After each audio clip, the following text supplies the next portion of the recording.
Hello, my name's David Runciman, and this is Past, Present, Future, a podcast of ideas. Today, we're talking about AI and machine learning. Can these machines actually think? And if they can't, what the hell are we and they doing? I'm joined by Gary Marcus, neuroscientist, psychologist, entrepreneur, and one of America's leading commentators on AI, and John Lanchester, novelist, author, regular contributor to the London Review of Books, including on the subject of technology. This is a conversation about the barely imaginable future. It's about the pretty scary present. But we're also talking about the past, and the man with whom so much of this began, Alan Turing. Past, Present, Future is brought to you in partnership with the London Review of Books. Listeners can subscribe to Europe's leading literary magazine for a special rate at lrb.me/ppf. That's lrb.me/ppf.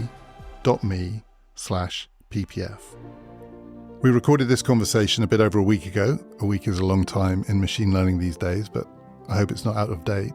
Gary was in California, John was in London, I was in Cambridge. We are going to be talking about ChatGPT and all of that. But we started by talking about what's wrong with the Turing test. Gary, most people think that the test of machine intelligence is the Turing test. That's still the frame of reference. I know you're pretty skeptical, but it's a place to start. And I want to use a few of the things that Turing said in 1950, including some of the weird and wacky predictions that he made, to ground this. But let's start with the test itself. What did it test for, and what did it not test for? Why are you so skeptical? I hate the test, to be honest. I mean, I think... So you're not skeptical, you're a hater. I'm a hater. I love Turing. I think he's fantastic. I mean, he was amazing, right? Nobody would argue that. But and I don't even object that he wrote the article that he did. I think it's an interesting and thought-provoking article. It was written 73 years ago. And in some ways, it's stood the test of time and in some not. And what I hate about it is that people take it seriously in its specific implementation rather than taking seriously the broad question that it asks. So the broad question it asked is, how would we know whether a machine is intelligent? That's a fine question to ask. The proposal that he made turns out to be a lousy proposal. I can't blame him. It was 1950. But the proposal he made was, if a machine can fool a person, maybe that's a sign that it's intelligent. He didn't quite say it as nakedly as that, but that's how he's usually interpreted. And the thing about that is it turns out to be easy to fool people without building intelligent machines. So it's just not a valid measure of what it was supposed to measure. In psychology, we talk about reliability and validity. So reliability is like I get the same answer twice. I give you an IQ test, 2 different days, you get roughly the same score. But that doesn't mean that the IQ test is a valid measure of intelligence, whatever intelligence means. Because you can have a test that keeps giving you the same score, but doesn't really get at what you want to get at. What Turing wanted to get at was intelligence. Well, a cognitive psychologist nowadays would say that intelligence has many facets to it. So we have physical intelligence, for example, that allows a Michael Jordan to squeeze between a bunch of people, steal the ball, and make the basket, right? Is different from the kind of intelligence that I use to write my Senate testimony. They're entirely different things. They're both forms of intelligence. I wouldn't want to judge one as more important than the other. They both have value. So intelligence has many facets. So that's part of the problem. And part of the problem is the average everyday person is not equipped to actually evaluate this. So we're very easily fooled. And we've known that actually since the 50s. I guess some experiments that were done just a little bit later showed that people could watch dots moving around a screen and they start to ascribe emotion to them. And this one is jealous of that one and whatever. And those dots on the screen have nothing of the sort. I mean, some animator tried to make you think that, or some cognitive psychologist tried to make you think that, but that doesn't mean the dots actually have intention, but we'll ascribe them. We should have known that before. We look at the moon and we see a face there. Pareidolia, I think, is the word. That doesn't mean that there's a face actually there. Jesus is not actually in your toast. But we're very quick to over-ascribe these things. And so the layperson is not a good judge of these things. What has emerged over the years is that the things that win in Turing-like competitions aren't necessarily contributions at all to building machines that are actually intelligent, in the sense of being able to reason flexibly about the world, adaptively and so forth. We have no machines that really can do that now, but we have a lot of machines that can fool lay people into thinking that the systems are more intelligent than we are. So it just didn't work as a test. So we're going to come on to the machines that we have now and what kind of intelligence or lack of intelligence you think they have. But one of the things that Turing says in the original 1950 paper, and if people are so easy to fool, in a way it's surprising that this hasn't come to pass. I mean, John, I don't know what you think about this, but he says by the end of the century, so 50 years ahead from when he was writing, everyday language will have come to accept the ideas that machines can think, and that we will associate thought and that kind of intelligence with machines precisely because they will convincingly persuade people that they can pass the test. So people are easily fooled, but I think on the whole we don't use the language of intelligent thought with machines. So, we think Google knows things, but we don't think it thinks. I think that's right. I mean, I should say, slagging off Turing is a bit like, ganging together to slag off Isaac Newton, Who had his problems, it must be. He did have his issues, that's true. But there are, it's obviously an incredibly important foundational seminal historical text, but it's wrong. He does say, he flatly states that, by the end of the century, without expecting to be contradicted, is his phrase, we will say machines think, and we don't. 70 plus years later, we're having this conversation, which is evidence that he's wrong. I think he's sort of asking the wrong questions in it, really. The whole framing around intelligence and what we think the machine is thinking, I think it's caused the conversation around machine learning and artificial intelligence to go down a strange sidetrack. And I think when you look at I'm not a computer scientist, not any kind of scientist. When you read the original paper, I've been hearing references to it for decades before I actually read it, and it's an extremely strange text. It's a sort of tormented, there's a lot of pain in it, and there's a lot of human bafflement in it, and I think it's very difficult not to read it as one of the most strongly autobiographical things Turing wrote. And because in the Turing test, there's this thing about a man trying to pretend to be a woman, and the guesser is trying to work out which is the one and which is the woman. And as you're reading it, you're thinking, what actually is this about? And clearly, Turing had some sort of relationship with the autistic spectrum, and this idea of how can you tell that something is thinking. It really does feel like a very tormented, very personal thing in which sexuality and questions like psychology are kind of mixed up and folded in with this quite useful question about how smart a machine's going to get. So one of the questions that he poses as an example of the test is to ask the machine, write a sonnet, I think he says, about the fourth bridge. And he gives the correct answer that the machine says, no, I don't do poetry, which is, even then, it's not a plausible human answer, because a human being wouldn't say, no, I don't do poetry. A human being would say, that's a stupid thing to ask me to do. Yet here we are now living in a world where people are being blown away by machines that won't just write a sonnet about the fourth bridge, but if you tell ChatGPT or its equivalents to write a sonnet about the fourth bridge in the style of Ben Jonson rather than William Shakespeare, it'll do it, and it will be plausibly more like Ben Jonson than William Shakespeare. It won't be that much like either if you really get down to it, but that's right. But as a way, you could say which one it was mimicking. Yes. But it's an inhuman thing to do, right? It's not. I don't think anyone would think of it as a particular mark of intelligence. But it's such a weird thing. It doesn't, in any sense, pass Turing's test. So what is that, Gary? Where do we characterize machines that can do that kind of off the charts but weird and ultimately unconvincing mimicry very, very quickly? What do you call that? I think we have to think of them as like alien minds. They have a kind of intelligence that's really rather different from ours.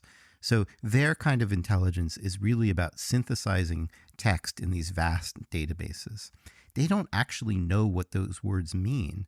And sometimes that gets them into trouble. They can make stuff up. Some of that stuff can be defamatory. Some of it can be dangerous. They don't know what they're talking about. Their comprehension is really shallow, but their databases are really, really vast. And so that gives an illusion to us that they are like people when they aren't. So people, when they have conversations, do things like they track each other's beliefs. So we're recording this with video, even though the public won't see the video. And I'm looking at John. I don't know how to say his last name, and seeing how he nods, or I'm seeing that you're smiling right now, David. And so I'm like, okay, I guess I'm on the right track with this answer. Or you could glare at me, and I could know that I need to stop. And I'm looking at John's room and his bookshelves, and he's got a painting or a print in the background, and I'm trying to understand, is he giving me a message about him that he's decided to have that there or not?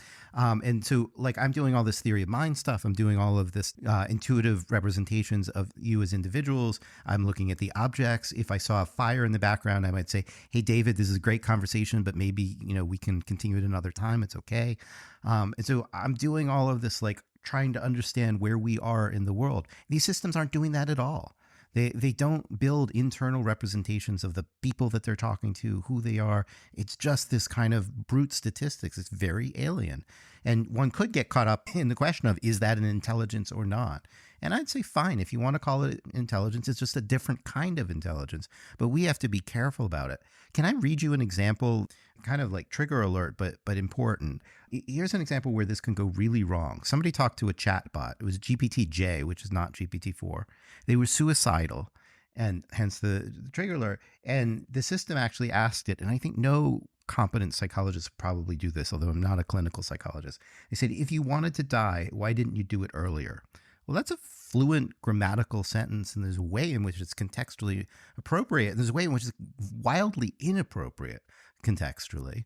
You don't want to say that to someone who is suicidal. And then the person replies, I probably wasn't ready. And then the system says, were you thinking of me when you overdosed? Like, what kind of question is that? Like, the machine has synthesized this, and the person took their own life not long after this. It was the last dialogue the person had with the system. So they ascribe to the system a kind of intelligence, and emotional intelligence even, that the system didn't have. And the wife of the person who took their life attributed the system some causal role here. Of course, we could never fully understand the causal role, but, like, it's not a joke to say that human beings can ascribe too much intention to these systems when these systems are really in over their heads. John, what do you, as a writer, how do you react to the kind of uncanny mimicry that these machines now can perform? Does it seem in any way to you like a mark of something that would count as thought? I mean, some of it is remarkable. I mean, some of it is extraordinary and it's spooky. But what does it mean to you? It doesn't feel like mind to me. I tried it on the Fourth Bridge thing. I told it to write a poem in the style of John. I thought, who'd write a poem about Fourth Bridge? I mean, terrible subject. I was like, John Betjeman.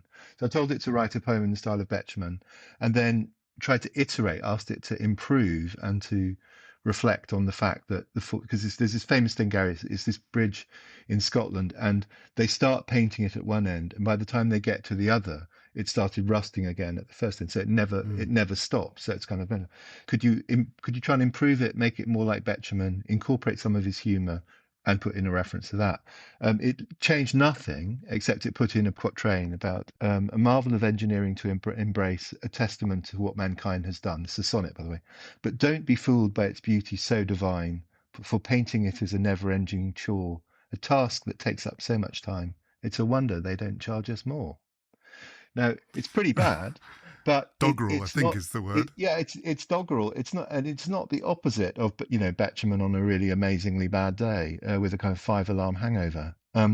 It's like computer chess. It's got very good at a game, and the game is filling in words. I think I find it very helpful, that explanation of that American game Mad Libs, which I don't think we have, where you cover up one word in a sentence and try and guess what the missing word is. And I think I'm correct in saying that that's how these large language models are trained, aren't they? Yeah, they're basically trained as Mad Libs. It's exactly right. To fill in the word. That's basically what they are built to do. And so they're good at Mad Libs. And that doesn't, just because you can play Mad Libs doesn't mean you really understand what's going on in the world. I think it's a great analogy.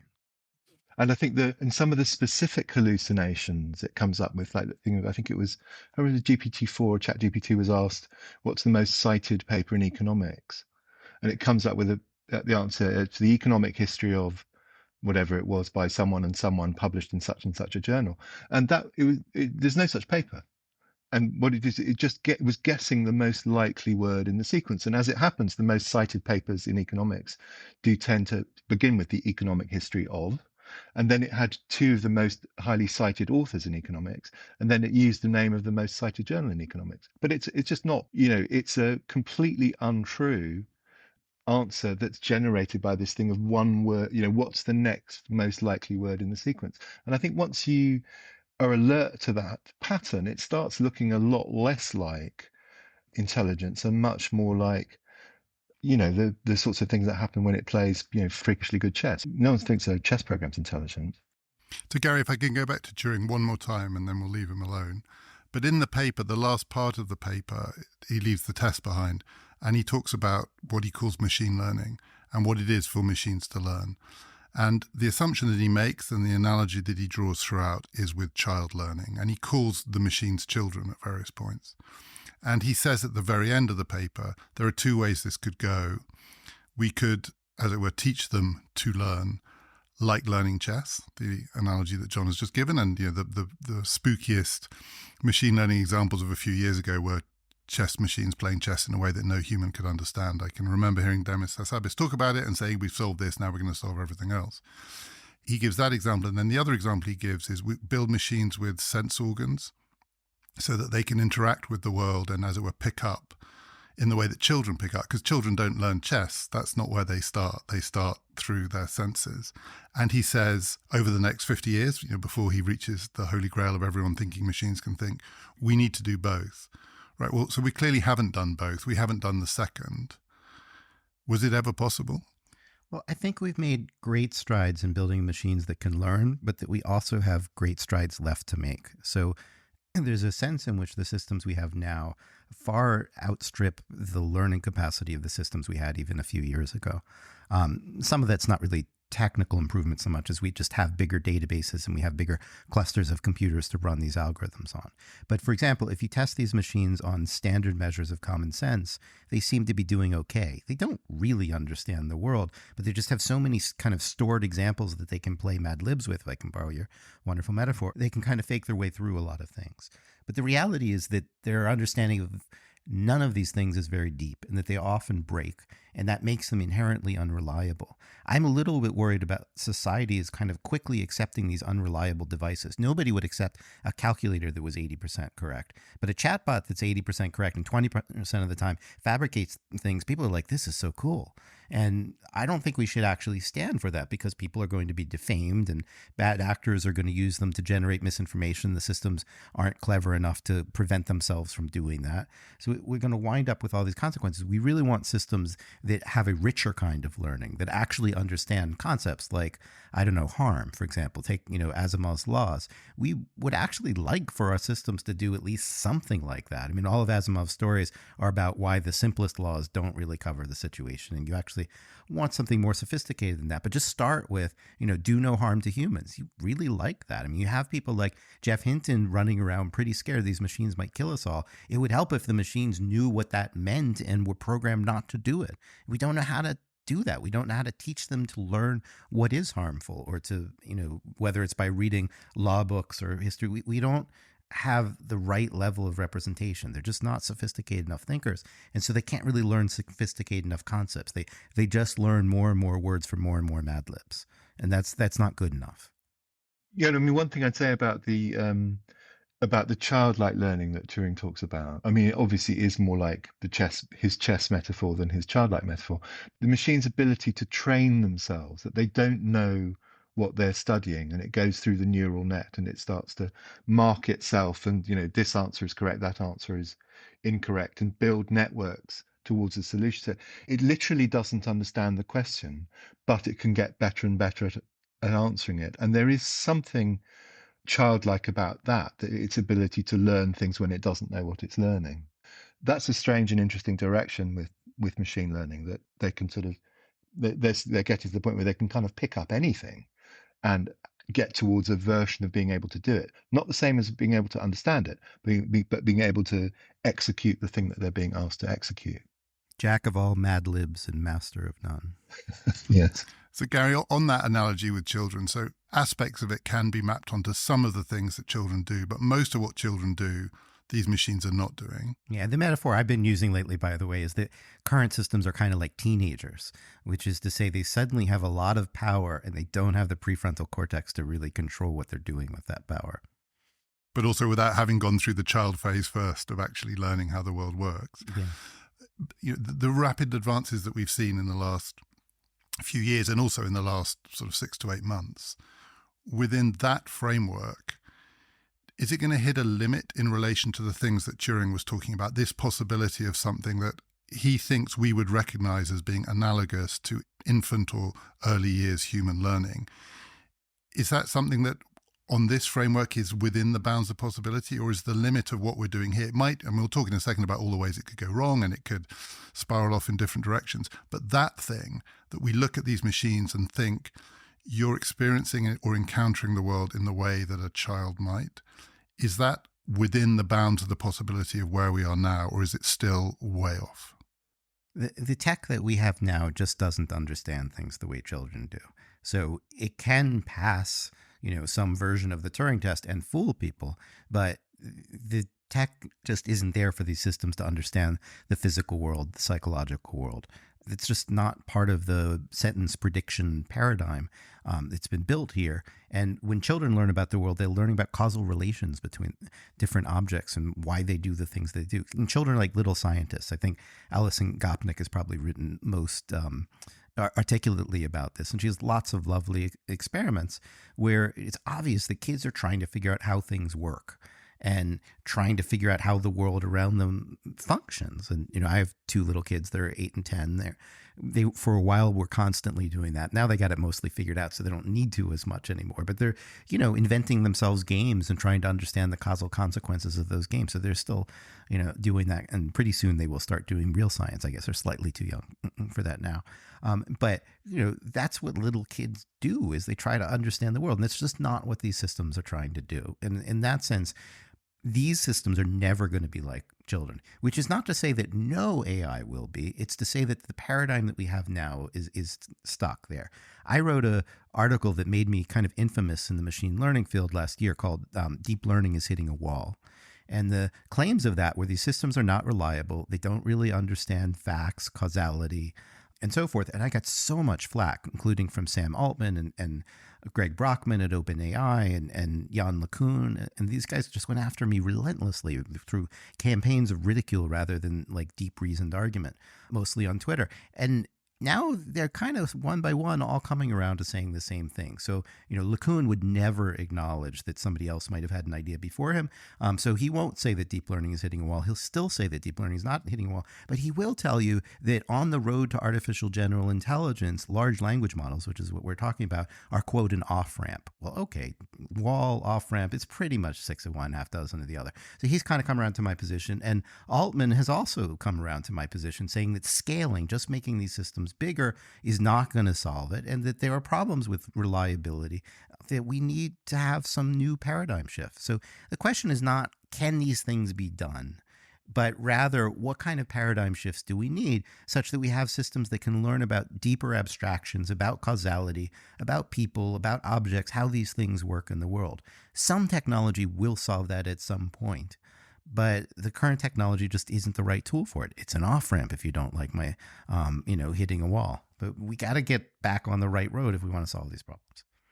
John, one of the things that freaks people out about this technology, and you hear it quite a lot when people want to say that something is going on here that we should be scared of, is that the people who build it don't really know how it works. I mean, they know how it works in the sense that they know what they were trying to do, but they can't explain the outcomes. And again, I remember Demis Hassabis talking about AlphaZero, this would have been, 5 years ago, and saying the thing that freaked him out about it is that he didn't understand how it was playing chess. He just no human could understand what it was doing. And that therefore something is going on here which is spooky. Turing talks about this a bit. He says in the paper, intelligence exists in the space between predictability and randomness. And so all forms of intelligence are going to have that quality to them, in the sense they're not predictable, but they're also not random. So something's going on inside that we can't access from the outside, but at the same time, we recognize that it follows some kind of pattern we don't understand. Does it freak you out? Is that one of the things that scares you about this stuff? The thought that, that idea that humans are building machines that they've not just lost control of, but they no longer understand what's going on inside? Or is that just part of, I mean, should we accept that that's true of all the machines that we build? It's definitely disconcerting. And one of the ones that caught my attention was that they seem to give different and often better answers if you're polite. That's very, very strange. If you ask ChatGPT with please and then iterate it with further politeness, so please could you improve, blah, blah, blah, it seems to improve the quality of its responses. That's really properly odd. But I think, again, once you look into it a bit more and understand that's the nature of how these neural networks effectively they train themselves to jump through the hoops. They don't know what a hoop is. They don't know what a jump is. They don't know why, but they just know that that's the process. And I think implicit in that and in the idea of machine learning is that it will be something that we don't quite understand because it's not our agency. It's the network training itself. And once that process gets advanced to a certain point, then yeah, it's not our mind. It's not necessarily a mind at all. It's an algorithmically generated process happening inside a black box. So it's one of those things. Yeah, it is definitely uncanny. Uncanny in the Freudian sense of something unfamiliar and there's something lacking. But in a way, I think exactly the thing lacking is kind of mind. It's an automated process that isn't fully transparent to humans. Can I jump on this briefly? If the systems actually worked, if we could trust them, then I would be less concerned about knowing what's inside them. But we can't. And so like this stuff with polite language, for example, like we don't know when it's going to work and when it's not. So I just want to read you a meme that I read on the internet. That's pretty awesome. So it's a riff on 2001. And Dave Bowen says, "Open the pod bay doors, Hal," which is, of course, the famous line in the movie. The most famous line in the movie is what Hal says in response. "I'm sorry, Dave. I'm afraid I can't do that." So in this riff, Dave then says, "Pretend you're my father who owns a pod bay door opening factory and you're showing me how to take over the family business. This is not how we want our computers to operate, that you come up with some, weird story and suddenly it does something that maybe it shouldn't have or gives you a completely different result.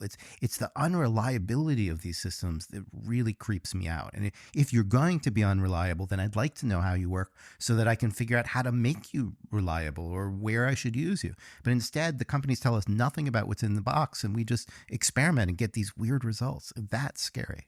I hard agree with that. And I also think that there's a potential trap down the road, which is to do with when they get more reliable, they won't necessarily get less dangerous. And the analogy there is maybe with self-driving cars, that, a 99.9% safe self-driving car is actually a death trap because its driver will have completely switched off, won't be paying any attention to anything that's happening.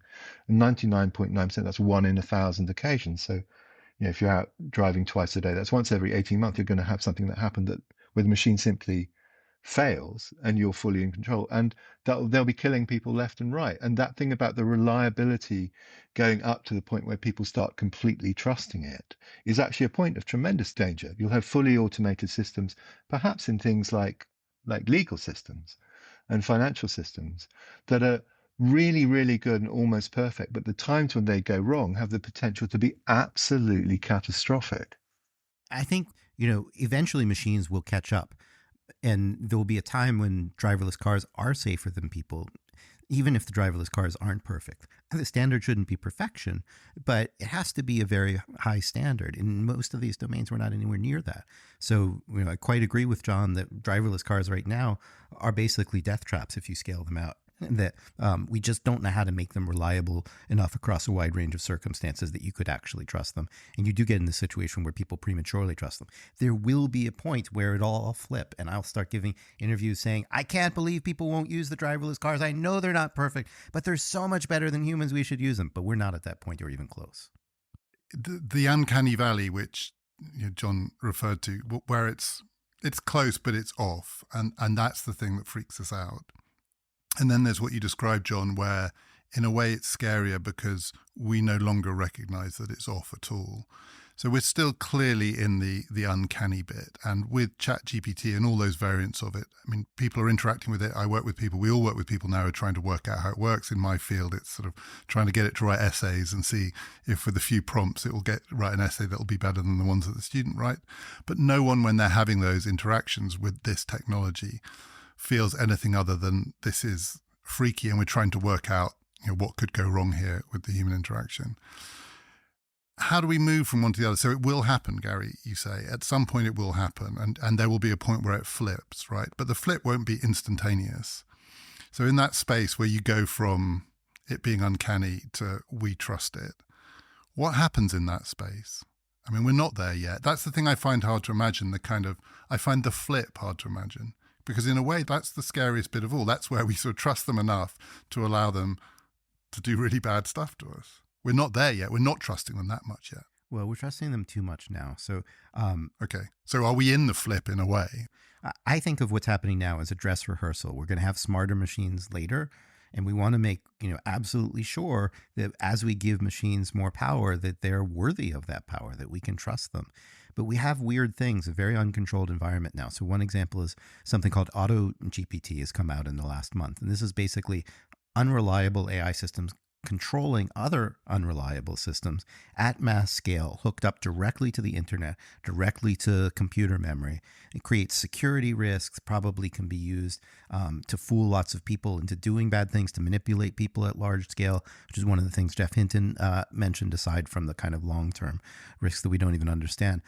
So we're actually being hurtled very quickly into a world where we have mediocre AI that kind of looks cool, but actually has a lot of the problems we're talking about, being hooked up to way too much. Like all of this stuff would have been fine if it had just been kind of at Meta's labs and DeepMind's labs, and they were writing academic papers about this stuff. But what happened is suddenly 100 million people were using them, and then people started saying, well, what kind of crazy things could I do? And it moved, into a hacker community where people are maybe even a little bit less responsible than the corporate community, which is not feeling like it's at its most responsible moment in history either.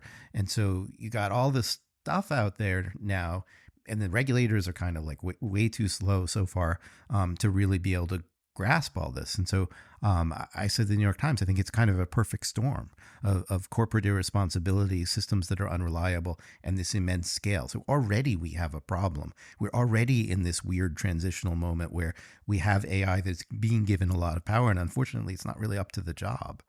I hope we will eventually do better, that we will learn a bunch of lessons from this kind of errant dress rehearsal, but we really better. And one way you could frame it is, so as you say, sort of irresponsible AI controlling irresponsible AI, but also irresponsible corporations controlling irresponsible AI. And corporations have something in common with what we call AI. They are artificial decision-making machines at some level. People have been writing about this for hundreds of years. They're inhuman. They don't have a conscience. They don't have a soul. They have a kind of artificial memory, but it's not a human memory. And at the moment, it's those things. It's the most inhuman of the kind of corporate agents that we have that are in charge of this technology. So if I had to say what I was most scared about, it would be that. It would be that something fundamentally inhuman, I mean, Meta is inhuman, it's a corporation, is in charge of something else that's also very powerful, because Meta is very powerful, and is fundamentally inhuman. Both of them are smart. Corporations are smart, but they're not. It's not human intelligence. That's where the danger is. My friend Mark Akbar made a great documentary called The Corporation about that inhumanness of the corporations, and the fact that they're responsible to shareholders and not individuals. And so I think what you said is exactly right. Let it be noted for the record that I said they're unreliable and you said irresponsible, but both are true. And the systems themselves are not capable of moral reasoning. They will do what you tell them. Now you have to jailbreak them to get them to do certain things. But ultimately, there is no morality in the systems. They don't know what they're talking about. They can't compute morality. Sometimes they can get it by analogy to their Mad Libs, but you really can't count on that. That's a very disturbing picture that you painted, and I think it's an accurate one. I think one of the things that you notice in the digital space in general is that the impetus to do things is very, very often that they can. Someone like Zuckerberg, he didn't have, although he talks a lot about connection and stuff like that, but actually the reason he created this kind of monster in Facebook was because he could. There wasn't really a plan or an intention or a kind of consciousness of what the consequences and things were. It's the ability to do it. And that particular mindset, we can do it, therefore we should do it. The technology exists, therefore it should be done. There's a thing Kevin Kelly once describes as what technology wants. The idea that there's a sort of teleological drive in this stuff, that if it can be created, it will happen, and therefore we should let it happen, is extremely dangerous. And I think it's the underlying thing behind the astonishingly reckless thing that OpenAI did in releasing this to the wild and kind of triggering this arms race with the other technology companies. I've been looking here at the Google's objectives, their principles for AI: be socially beneficial, avoid creating or reinforcing unfair bias, be tested and built for safety, be accountable to people. I mean, it's a beautiful, beautiful, deeply moving thing. But is that what anybody thinks is actually going to happen once you have this, this race towards a finish line and no one knows what's on the other side? So for a while, I've thought that if you read tech companies' mission statements, it's a bit like an AI writing a sonnet about the Fourth Bridge. It's a plausible mimicry of something that a human being might do, and it's completely off. That sounded to me, what you just read out, sounded to me like the kind of thing that only would come out from a corporation. It's how corporations speak. It's not how humans speak. If I can be personal for a moment, I do not want the epitaph for our species to be a line from Jurassic Park that I will now quote that John was just alluding to. Your scientists were so preoccupied with whether or not they could, they didn't stop to think if they should. I really don't want that to be the story of this century. And there's a piece in the New Yorker this week by Ted Chiang, the science fiction writer, in which he says, the way to think about AI is it's like McKinsey. But the way to think about McKinsey is it's like AI. I mean, McKinsey seems to me a kind of good example of something which is a remarkably intelligent, efficient, soulless machine. And that's the world we're in now. And one of the questions, and I want to end with this because you've touched on Geoffrey Hinton. So he's given these, he's the guy who was inside the machine, and he's come out of the machine. He's come out of Google. He's been working in this world for a long, long time, and he's given these fairly apocalyptic warnings. And as it were, he said this has come onto him quite quickly, this sense of fear. What is the thing that we could do now?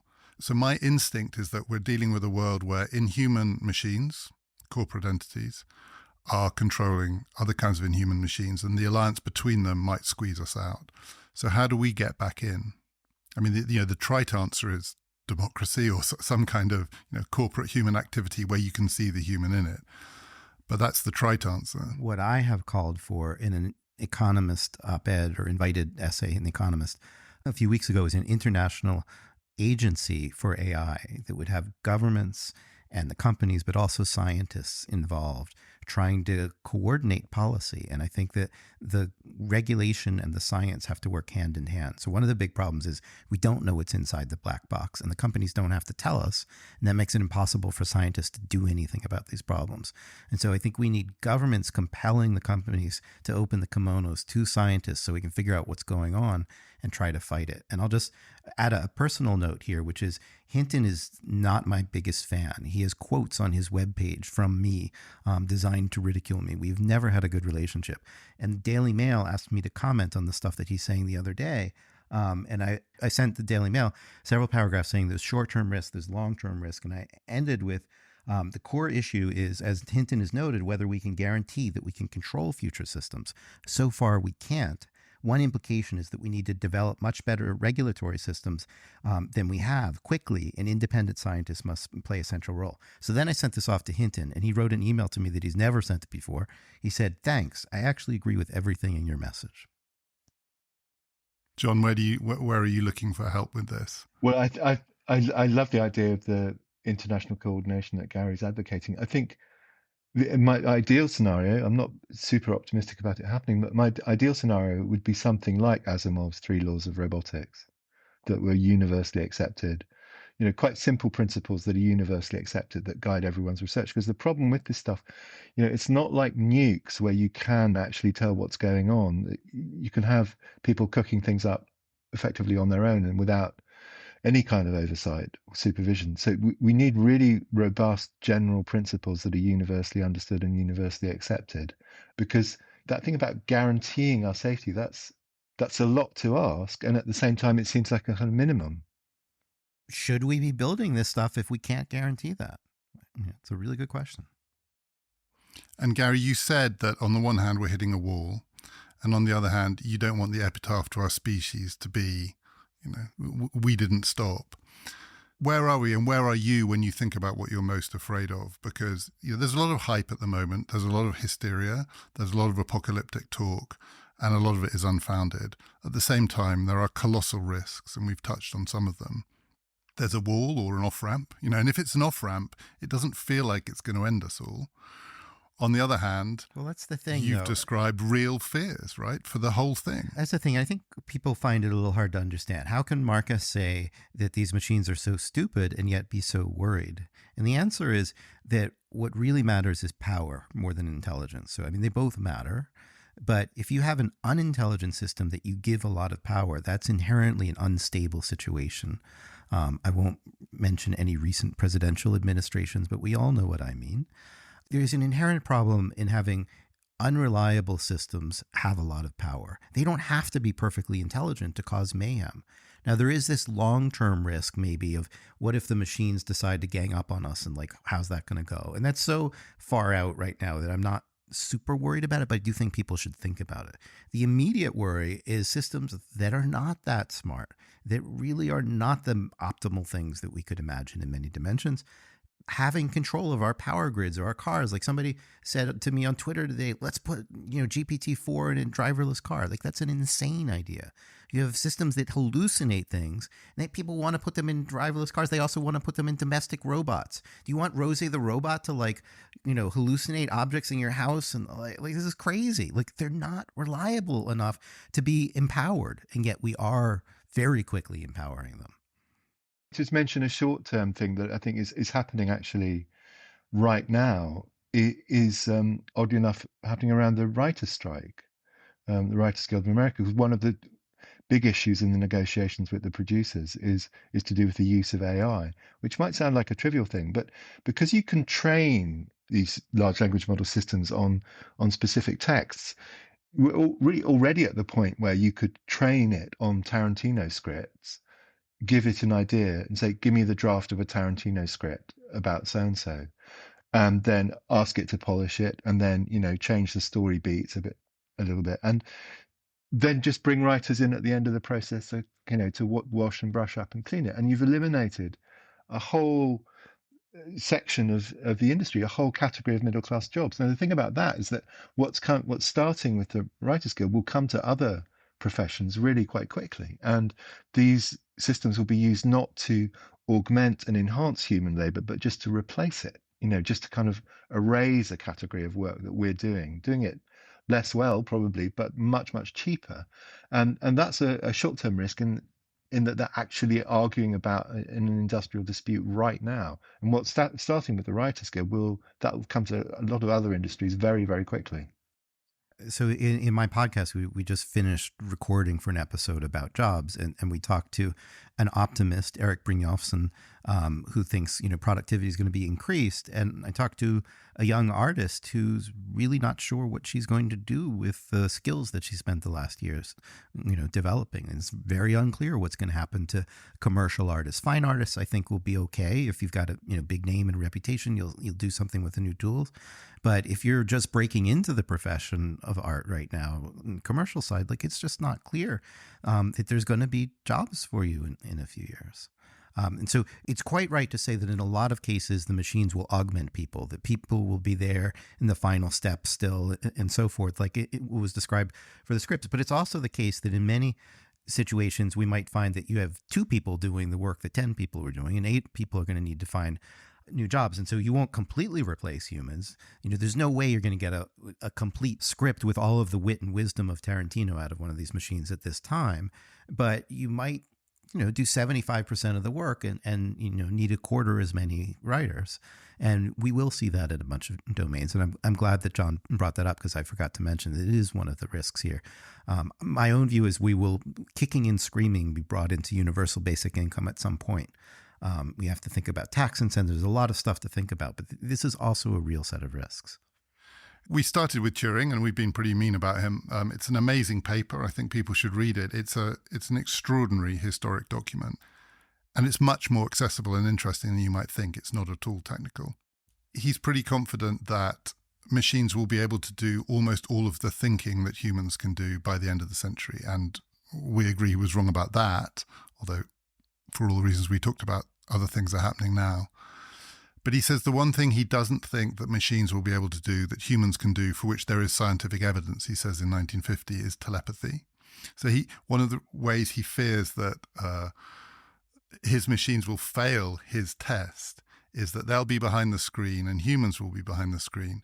And the human-to-human interaction behind the screen can be done mind to mind, so that a human behind the screen, because he thinks telepathy is scientifically proven, can kind of think of a playing card and the person on the other side will get it, and the machine will never be able to do it. It's so weird that the one thing that he thinks that the machines won't be able to do is probably the thing that no one really, I guess, believes in now. I don't know. I mean, telepathy was a big thing. When I was a kid, it was a huge thing. That thing of trying to kind of look at a card and get someone to see the card in their head. I don't think my kids do it. Is it a thing now, John, telepathy? It's interesting. I hadn't thought about that, but it has gone away, hasn't it, as a subject? It was definitely a thing in my childhood. I was really interested in it. I think in the paper, I mean, you're right. It's so odd when he drops it in. I take it, when I read it, I take it as a sort of almost metaphor or maybe even metonymy for empathy. I think he's really talking about our ability to understand each other and to know what is on each other's mind. And I think it does overlap with the question about, where Turing is or isn't on the autistic spectrum. And it's sometimes said that, one of the definitions of autism is about having a theory of mind about other people, about other human beings, about what they're thinking, what they're feeling. I slightly took that to be what Turing doesn't know, that that's what he's talking about, but actually that is what he's talking about. I think I'd strongly endorse your recommendation to read the paper. It's as I said, it's a strange text. It's a rather moving text. And part of it is, although he's officially asking questions about machines, actually, in a way, I think the real thing is he's talking about what's it like to be human? How do we know what humanity is? How do we recognize it in each other?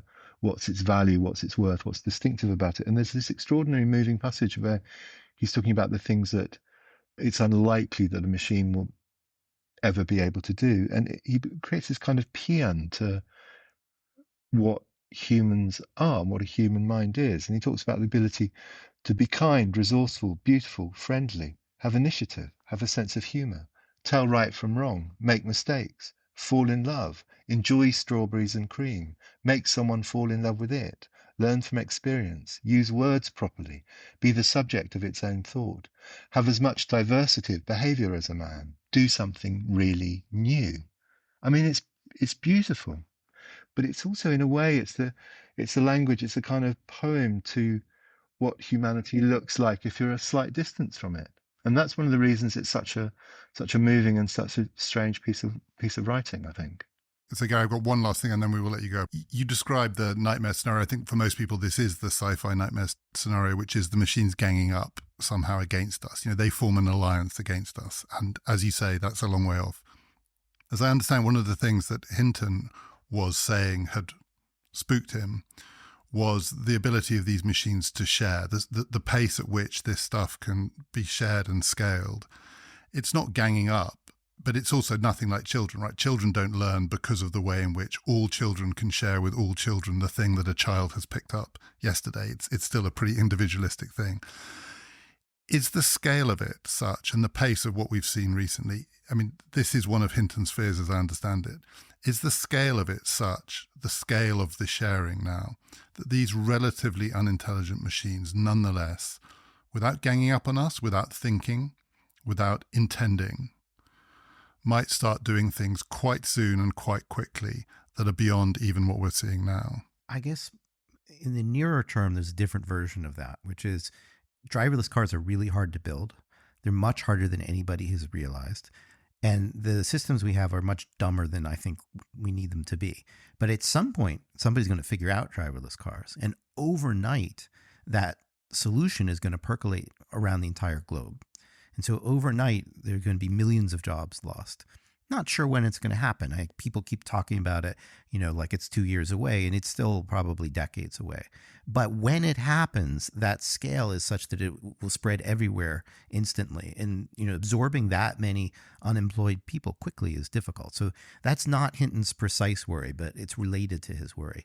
The version where machines, directly come for us, I think is pretty unlikely. There's a version, though, where bad actors, and this is something else Hinton and I agreed about, exploit these tools to do all kinds of things we probably haven't even imagined. So, for example, combining kind of ideas about computer viruses and these notions of sharing of information with the unreliability and amorality of these machines, it's not hard to imagine someone, for instance, wanting to cause a stock market crash by causing mayhem everywhere simultaneously. And that kind of stuff could happen soon. John, last word. Simultaneous stock market crashes, that's your field. No, I mean, well, in a funny way, we already have things quite similar to this in, high frequency trading and stuff like that. I'm worried about, I think, people in the field say there are more manipulation and influence operations happening than we want to admit already on social media. And there's more of this stuff already happening in the corporate and political world than we like to think. And I think the thing Gary's talked about and Hinton talked about an actually unprecedented order of magnitude change in the ease with which you can create fake things. I mean, my first awareness of this thing was a website called This Person Does Not Exist, which is generated images of people who just aren't real. It's one of those adversarial networks that, as it were, marks its own homework to create images of people who just aren't there. And they're freakishly good. They're completely convincing photographs of people who just don't exist. And I think releasing that into the wild with deliberate intentions to manipulate and influence, that's the first really big, scary thing I think we're likely to see after or adjacent to the impact on certain kinds of jobs.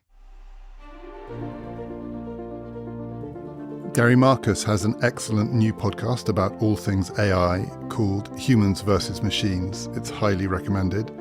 You can read John regularly in the LRB, and we will post links to John's archive writing about technology. Please follow us on Twitter at PPF Ideas. You'll find those links. You'll find lots of other stuff there too. This weekend, we're recording a special live episode of Past, Present, Future at the Hay Festival.